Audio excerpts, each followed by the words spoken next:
नाशिक शहर आयुक्तालयातील सातपूर पोलीस ठाणे हद्दीत 24 सप्टेंबर 2025 रोजी रात्री 10:30 वाजेच्या सुमारास जुने स्वामी समर्थ केंद्राजवळील लक्ष्मी हाईट समोरील रोडवर जगदीश वानखेडे वय 30 या इसमावर चाकूसारख्या धारदार शस्त्राने वार करत जीवे ठार मारण्यात आले होते।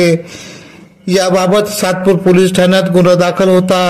सदर तपास सातपूर पोलीस पथक गुन्हे शाखा करीत असताना गोपनीय माहितीवरून आरोपितांना 24 तासाच्या आत जेरबंद करण्यात आले।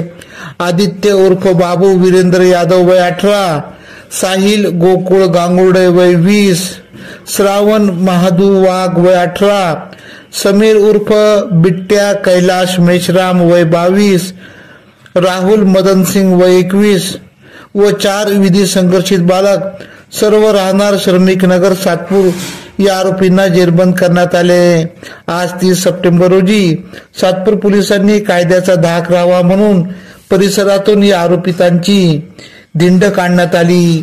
सदरची कामगिरी सातपूर पोलीस ठाण्याचे वरिष्ठ पोलीस निरीक्षक रणजित नलावडे, सहाय्यक पोलीस निरीक्षक गणेश बुवा, सहाय्यक पोलीस निरीक्षक ज्ञानेश्वर भडांगे, पोलीस उपनिरीक्षक राहुल नळकांडे, पोलीस उपनिरीक्षक मनोज वाघमारे, पोलीस निरीक्षक राजेश नेहादे, पोलीस उपनिरीक्षक प्रदीप पवार, पोलीस हवालदार खरपडे, पोलीस हवालदार शेजवळ, पोलीस हवालदार सागर गुंजा, पोलीस सिपाही अजीब सचिन अजबे, देसले, जाधव, भुसारे आदींनी ही कामगिरी केली।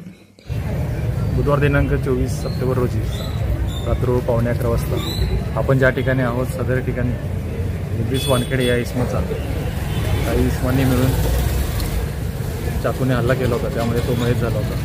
त्यामुळे सातपूर पोलीस स्टेशन येथे अपराध क्रमांक 299/2025